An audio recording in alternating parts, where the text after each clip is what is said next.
But Oh, yeah. my hair does look good. Your hair looks cute like that. I'm jealous. Okay, what are we talking about? So, many of you guys know the Erin Crooks. And we have done a lot, well, many, more than most, ultras together. We do a lot of crazy things together. Yeah, and we even have Twinkie shoes on. Show our shoes. These are the new trail runners from Reebok. This is not planned. We just have good fashion sense. We know what's good.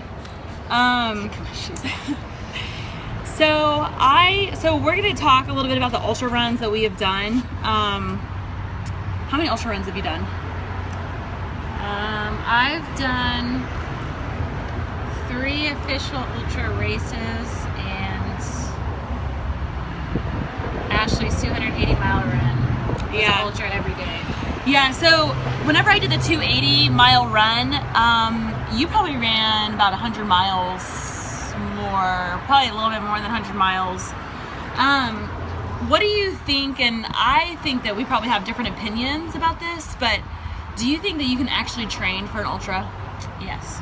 Okay. So if you were going to give somebody who maybe likes running, some advice, maybe you guys have done like a marathon once or twice or a half marathon, and you see this 50-miler ultra run coming up, and you guys are thinking about doing an ultra run, how would you suggest to them to train for that? Make sure you talk about the traffic. So I think anybody can run an ultra. I think you can do it without training.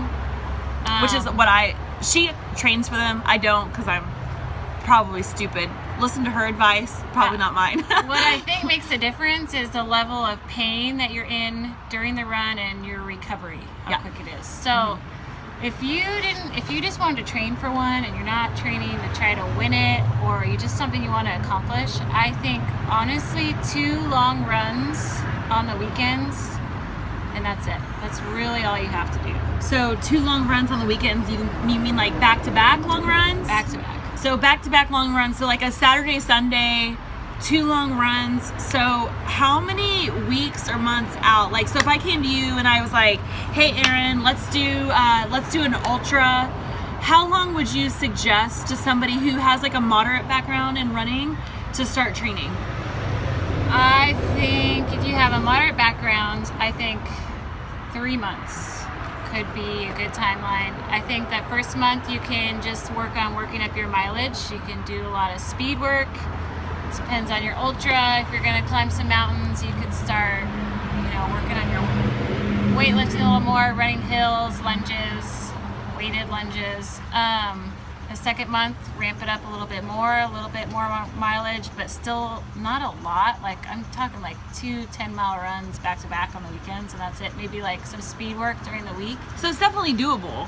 Yeah. Anybody can train for it, because 2 10-mile runs, that would take 2 hours, 3 hours? Not even. Yeah. Less than 2 hours. See? Hopefully less than 2 hours. Yeah. And that last month, or month and a half, depending on the length of your ultra, even if it's just a 50, I think a 15-mile run and maybe a 20-mile run back to back is good. It gets you out of your comfort zone. That second day you're tired, you don't want to run again. So it makes you mentally say, right, I gotta get up, I gotta run, I gotta keep pushing, even though my legs are tired from yesterday, my hips are sore, my feet hurt, because those are the biggest. Don't you think those are the biggest challenges? Yeah, I think for an ultra run, for sure, you get to a certain mileage, and it's mentally being able to keep going when your legs are tired, and that's kind of what she's talking about. The back-to-back days is you do a run, and then you do a run on Saturday, and then you go to bed, you wake up, you're tired.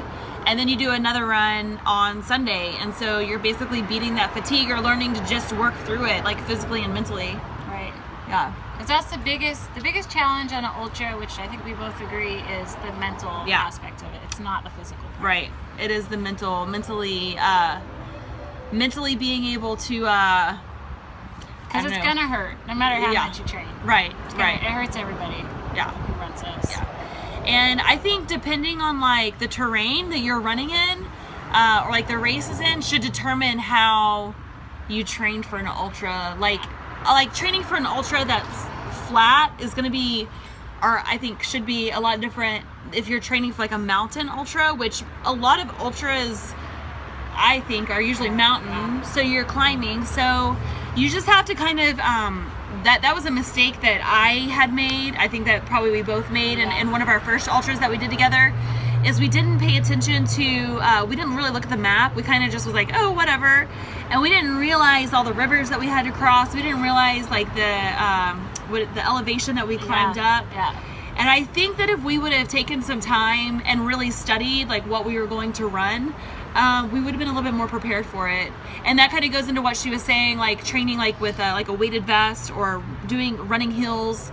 But yeah, it's definitely mental though. Yeah. It's mental. So that's what we got for ultra running. We're gonna come back again and talk about like some nutrition another time for another episode, and then we will also talk about outfitting. Like if you guys are wanting to do an ultra run, like what should you wear, what should you pack, and also talk about that nutrition, which is extremely key.